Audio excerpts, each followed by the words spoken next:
ግደሏታ። ለሴኮንድ ራሱ እንድትተነፍስ አልፈቅደላትም። እናንተ ማድረግ የማትችሉ ከሆነ ንገሩኝ። ለህይወት ያለሽን ጥላቻ ሁላችንም እናውቃለን። እንዴ አሁንም እኔ ሳሮን ህይወትን አስገደለቻት። በክፍል 38 ላይ የሳሚና የህይወትን ግንኙነት አውቀ ነበረ። እናም በዛው ዕለት ዛሬ ሱቅ ትልከታለች ማለት ነው።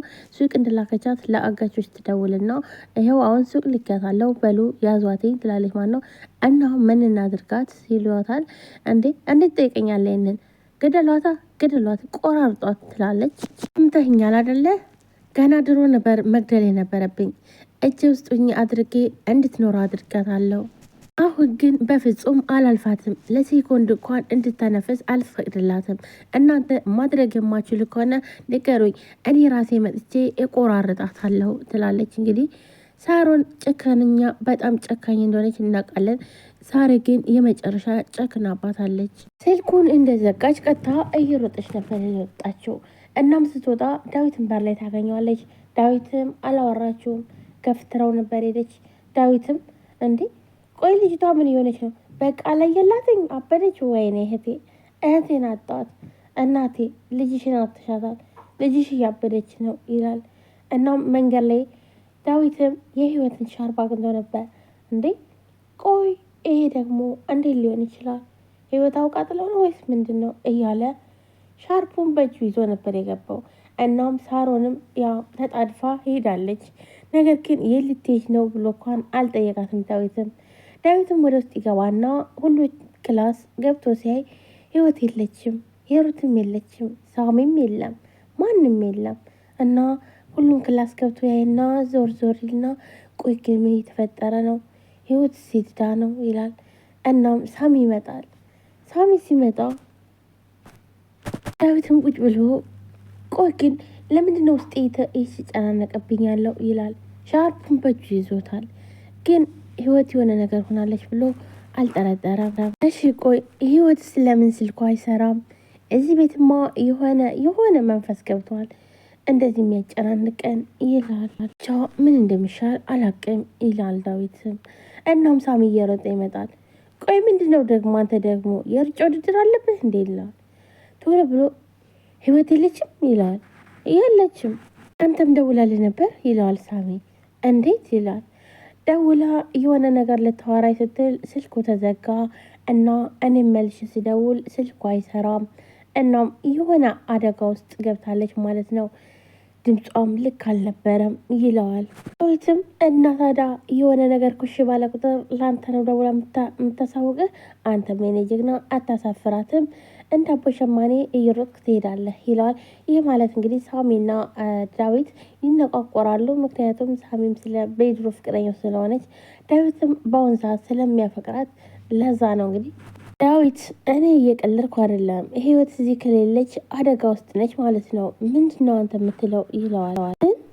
ቆይ እንዴት አንተ ግን የሆነ ልክ ሳትሆን አትቀርም፣ ህይወት የሆነ ችግር ውስጥ ናለችው ይላል። ዳዊትም እንግዲህ ችግር ውስጥ እንዳለችም እያሰቡ ነው። ፓን ራሱ እኮ መንገድ ላይ ነው ወድቆ ያገኘሁት ይላል ዳዊትም። ሳሚም እየተረገሙ ቆይ ግን እነዚህ ሰዎች ምንድነው አርግ የሚላት ይችል ምን አደረጋቸው ይላል። አሁኑ ግን በጣም ከባድ ይመስለኛል ይላል ሳሚም።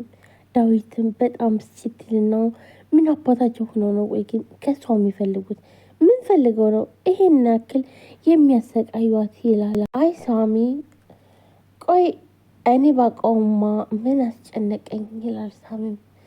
ለታራ ለዛ ነው ውስጤ እየተጨነቀ ያለብኝ ኦፍ ይላል ዳዊት። እዚህ ቤት ነገር በቃ እለት ከቀን የሰው ልጅ እገታ አለበት ማለት ነው ብሎ ብስጭት ይላል። ሰላም ውድና የተከበራችሁ ቻናሌ ቤተሰቦች እንዴት ናችሁ? ደህና ናችሁ? ሁሉ ሰላማችሁ ብዝት ይበል። ለቻናል አዲስ ሆናችሁ ሰብስክራይብ፣ ላይክ፣ ሼር በማድረግ ቤተሰብ ሁኑ። ቤተሰብ ናችሁን ከልብ ነው የማመሰግነው። ውድ ቤተሰቦች ዛሬም በአዲስ ቪዲዮ መጥቻለሁ። የህይወት መንገድ ተከታታይ ድራማ ይዤላችሁ መጥቻለሁ። ሳሮን ህይወትን ለማስገደል እና ለመጉዳት በጣም በተደጋጋሚ ትፈልግ ነበር እና ብዙ ጊዜ ነገሮች ሁሉ ይከሽፉባታል እና ዛሬ ግን በክፍል 38 ላይ የሳሚና የህዊ ግንኙነት ታውቃለች። ስታቅም በጣም አብዳ ነበረ። ሲያልቅ እራሷንም አታውቅም ነበር። እናም ዛሬ ግን ሱቅ ትልካታለች እንደደህና ሰው። ሱቅ ስትልካት ግን አጋቾችን አዘጋጅታ ነበር። እናም ህይወትን አገቷትኝ። ህይወትን ካገቷት በኋላ ሳሮን በቃ እንደው ምን መጥች ነው እኔ ራሴ ነው የምገላት፣ እስካሁንም እንድትኖር ያረኳትኝ እኔ ስለሆንኩ ነው ትልና ትሄዳለች። ሄዳ እንዲያሰቃዩት ትዕዛዝ ሰጥታ ትመለሳለች። እናም ደውለው እየተነጋገሩ ነው። ሂሩ ትመጣለች። ሂሩዊ እያለች ዛሬ የሂሩዊ ልደት ነው። በተጨማሪም የሂሩትም ነው፣ የሁለታቸውም ልደት ነው። ስለዚህ ሂሩት ያስታወሰችው የሂሩዊን ልደት ነበር። እናም ለልደቷ ስጦታዎች ገዝታ ትመጣለች። ምክንያቱም ቤት ውስጥ ልደቷ እንዲዘጋጅ ሳሮን ስለማታዘጋጅላቸው ወይም ደግሞ ሳሮን ስለማትፈቅድ ከምንጨቃጨቅ ብላ አንዳንድ ነገሮችን ብቻ ገዝታ መታለች።